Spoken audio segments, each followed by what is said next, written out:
প্রতিবাদ করবে, জীবন চলে যেতে পারে, অন্যায়ের সাথে অপকর্মের সাথে তোমরা হাত উন্নত করবে না। একই সাথে তোমরা স্কুলে বা কলেজে এসে অধ্যক্ষকে জানাবে, প্রধান শিক্ষককে জানাবে, ইউনিয়ন পরিষদের চেয়ারম্যানকে জানাবে, গণমান্য ব্যক্তিবর্গকে জানাবে, উপজেলা চেয়ারম্যানকে জানাবে, প্রয়োজনে আমাকে জানাবে।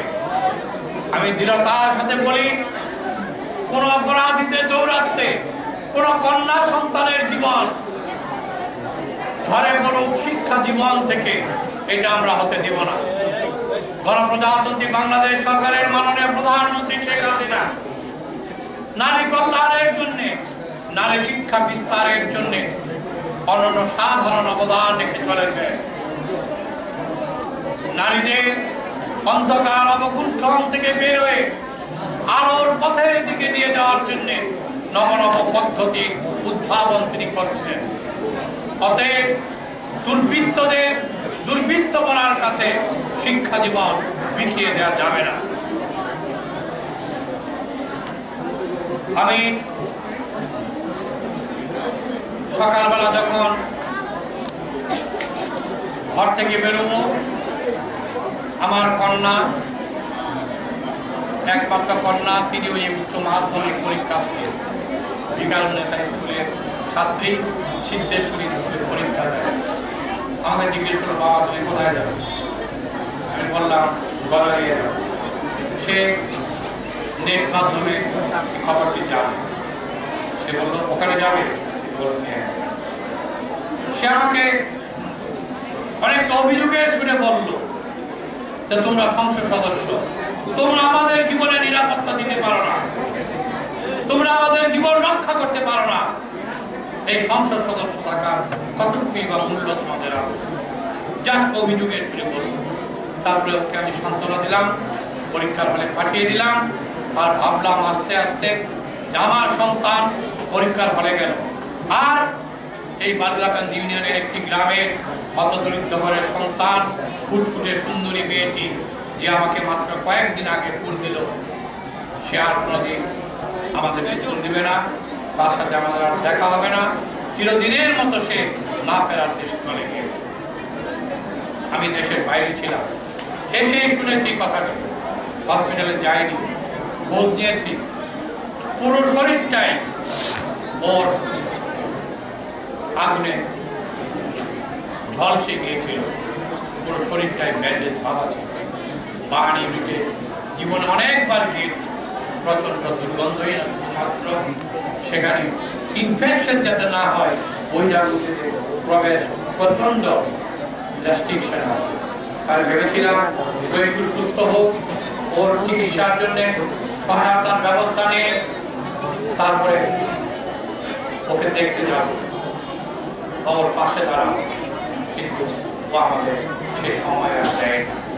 আমি ঢাকায় ফিরে মুন্সিগঞ্জের মাননীয় পুলিশ সুপারকে ফোন করেছিলাম, তাকে বলেছি এই আক্রমণকারী, এই বখাটে, এই হত্যাকারী, এই পাষণ্ড যত বড় ক্ষমতাসীন মানুষের সন্তান হোক না কেন, যত অর্থশালী ব্যক্তির সন্তান হোক না কেন, তাকে অবশ্যই আইনের কাঠামোয় আনতে হবে। এমন শিক্ষা দিতে হবে, এমন বিচার করতে হবে,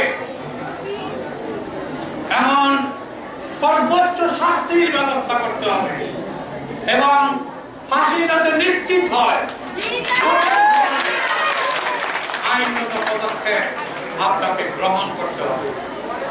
গতকাল মুন্সিগঞ্জের মাননীয় পুলিশ সুপার এলাকা পরিদর্শনে এসেছিলেন, আমার সাথে তার কথা হয়েছে। আপনারা শুনলে হয়তোবা আপনাদের মনের যে ব্যথা, যে যন্ত্রণা, যে শোক, যে দুঃখ, যে কষ্ট, তা হয়তো কিছুটা আপাতত লাঘব হবে। গতকাল রাতে এই হত্যাকাণ্ডের সাথে সম্পৃক্ত বা অভিযুক্ত বা সন্দেহভাজন 2 জনকে গ্রেফতার করা হয়েছে। গদারিয়ার মানুষ অথবা গদারিয়ার পুলিশ পরিপূর্ণভাবে তা জানেন না। মুন্সিগঞ্জ পুলিশ লাইনে তাদের কঠোর জিজ্ঞাসাবাদ করা হচ্ছে। যদি তারা এই হত্যাকাণ্ডের সাথে সম্পৃক্ত থাকে, অবশ্যই দ্রুত বিচার আইনের মাধ্যমে, ট্রাইব্যুনালের মাধ্যমে সংক্ষিপ্ত সময়ের মধ্যে তাদের বিচার কার্য সম্পন্ন করা হবে।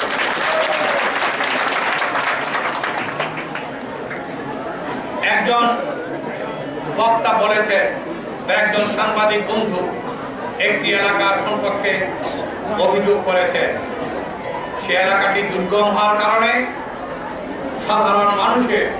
সাধারণ নাগরিক জীবন চরমভাবে বিপর্যস্ত। আমি আপনাদের কাছে প্রতিশ্রুতি দিচ্ছি, যতই দুর্গম প্রয়োজনে ওখানে পুলিশ বাহিনী স্থাপন করব, সন্ত্রাসীদের বিরুদ্ধে উপড়িয়ে ফেলে দেব।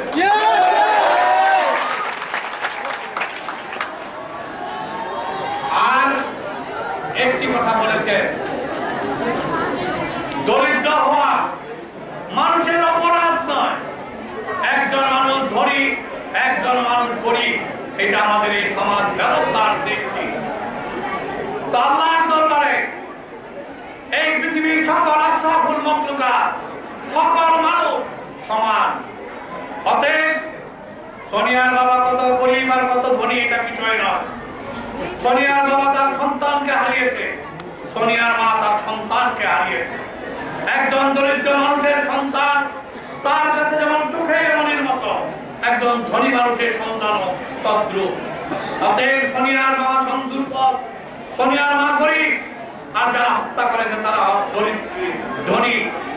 পুরো প্রশাসন কিনে ফেলবে, পুলিশ কিনে ফেলবে, সমাজ কিনে ফেলবে, আদালত কিনে ফেলবে, সভ্যতা কিনে ফেলবে, এটা হতে পারে না। এটা আমি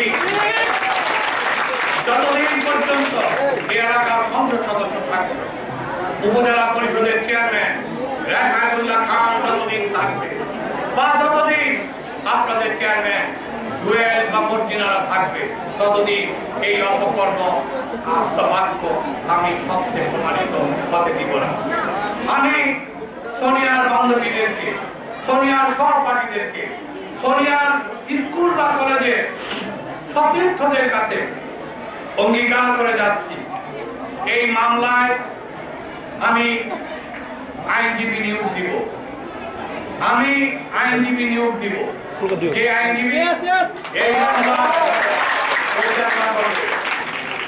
তোমরা হয়তো অনেকে জানো আমি পেশাগত জীবনে আইনজীবী, কিন্তু এমপি হওয়ার পর আদালতে সাধারণত যাই না।